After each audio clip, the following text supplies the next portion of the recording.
Today, the estate planning experience is transactional, largely controlled by outside advisors and chiefly document driven, devoid of any data points short of simply saving taxes. FinClear melds together the intersection of financial, tax, and legal data, breathing life into the family's legacy and allowing them to see and assess in real time the impact of various planning opportunities. I'm Randall Rubenking, and you are listening to Baker Hosts. To provide us with insight on the legacy planning application FinClear, we have jforster, a partner in Baker Hostetler's tax group. John is a private wealth attorney in our Washington, D.C. office and the lead attorney for FinClear. Welcome, John. Thank you. Appreciate being here today.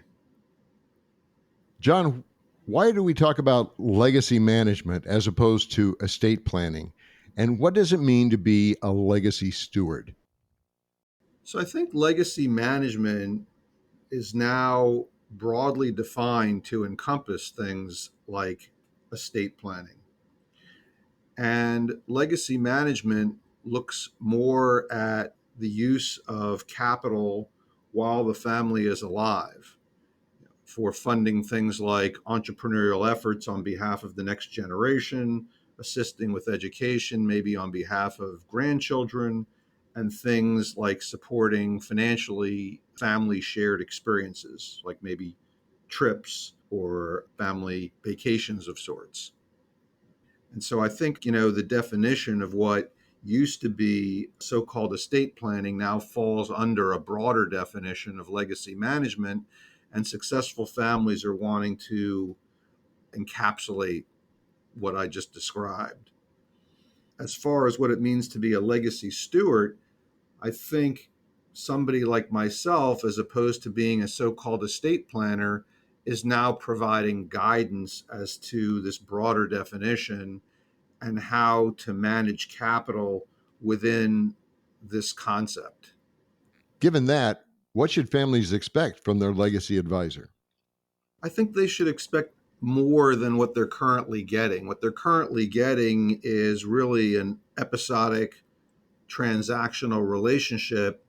And I think with regard to legacy management, again, it's a broader spectrum. I think families should expect a continuum. They should expect a proactive, disciplined cadence to the relationship, and they should expect to iterate until they reach their objectives. Mastering anything requires iteration, and obviously you never reach perfection, but the fact is that your family facts and goals typically are evolving over time. People, as they get older, think differently about resources. Children get married, they have children of their own. Families relocate from one state to another. All of these things are going on in the background. And if you're working with somebody who just works in an isolated snapshot, you simply can't be directing this kind of traffic. And so I think what people should expect is a broader long-term relationship. I see. Well, now I've heard you talk about how tech democratizes data. What exactly are you referring to? So I think what technology has done, among many other things, has really democratized data. And when I say that, what I mean is data that used to just be in the purview of a professional is now also available to the layperson. So just by way of example, most people, if they're not feeling well, will immediately jump into the internet, look at, WebMD, and start to see if they can self-diagnose. Doesn't mean they're substituting their judgment for that of a physician, but it does mean that they're going to do some reconnaissance before they get to a doctor, and they may actually mention what they think they have to zero in on what the concern is. And so that's the democratization of data. Before, when I used to visit a doctor in my youth, there was no way to research what might be ailing me. And so I think the same thing will go on with regard to the law. Right now, people can go into a curation system like Google and begin to search for information regarding their legal concern and then decide what type of lawyer or who they might want to speak with, and then they'll go right into the issue. So I think what technology does is democratizes data, particularly when it comes to so-called estate planning. If the information is being shared, the family can come to the lawyer and already kind of direct traffic and curate what their questions are. That's what I mean. I see.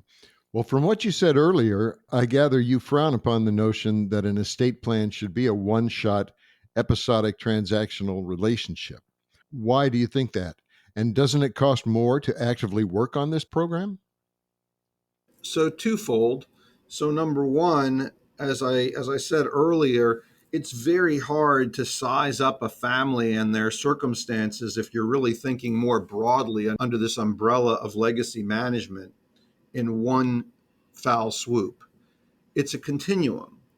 The family's constantly changing. As I said before, many people have migrated from north to south, meaning the laws that affect their planning have changed.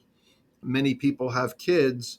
Those kids now have kids of their own. Those kids now have spouses of their own. And that's changed the entire family dynamic. As a result, if you're not regularly visiting and revisiting the planning, it would be hard to capture all these evolutions. And so I believe you have to iterate in order to get to where your goal is. And then the second part of your question, doesn't it cost more to actively work on this program? Well, to me, that's a real question. Does it cost more or does it cost less? And the answer to my mind is it costs far less, because when families that are successful miss an opportunity or miss an important fact, then there's a huge cost and a toll taken on that family. So, by way of example, if a family doesn't change its plan to accommodate maybe a marriage or accommodate a grandchild or accommodate a change in the tax code, that could be a huge problem for the family. It could also mean a missed opportunity. And so, to my mind, that is the hidden cost of not doing proper planning. And so I think it costs more to do episodic transactional planning in the long term. Maybe in the short term, it seems to cost more, but I believe the costs are greater to those families who simply ignore these issues or don't see them. All right, then tell us, in your experience, what keeps successful families up at night? Is it something like avoiding taxes? So, interestingly enough, most successful families are not kept up at night by tax mitigation. They certainly expect you to optimize the financial outcome best you can given the circumstances. But what really keeps them awake at night is whether or not their children's lives will be disrupted by these resources, whether or not their children will no longer be independent, whether they'll decide not to choose being ambitious over being sedentary. And so the concern is that families will impose their will using these finances to get certain outcomes. And so as a result, what keeps families up at night is not tax mitigation, but actually producing independent individuals who seek to follow their ambitions and their passions. A completely different outcome than most families are planning for and most lawyers are equipped to assist with. Okay, what is the so called hidden value in the estate planning process? Again, circling back, to me, the hidden value is if you're looking to optimize a financial outcome and you're looking to optimize the ability to transmit both your resources and your family's core values and maybe even their traditions, then using the quote legacy management process will yield a far better outcome than doing episodic transactional estate planning. You'll simply miss opportunities. You'll miss the evolutionary changes in your family dynamics and your capital, and even your own views about your family resources. And so the hidden value is capitalizing on those items.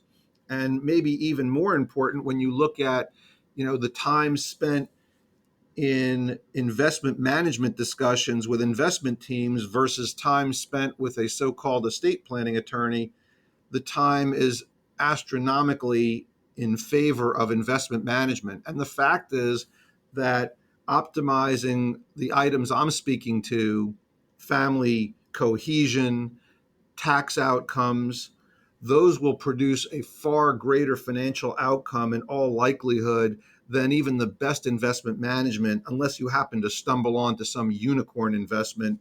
And the likelihood of that is pretty low. So I think the hidden value is yielded by looking at this broader definition. And number two, having a disciplined, proactive cadence to managing your legacy. Well, thank you, John. Thanks for joining us today. Thank you. And thank you for having me. I really appreciate the time. If you have any questions for John, his contact information is in the show notes. As always, thanks for listening to Baker Hosts. Comments heard on Baker Hosts are for informational purposes and should not be construed as legal advice regarding any specific facts or circumstances. Listeners should not act upon the information provided on Baker Hosts without first consulting with a lawyer directly. The opinions expressed on Baker Hosts are those of the participants appearing on the program and do not necessarily reflect those of the firm. For more information about our practices and experience, please visit bakerlaw.com.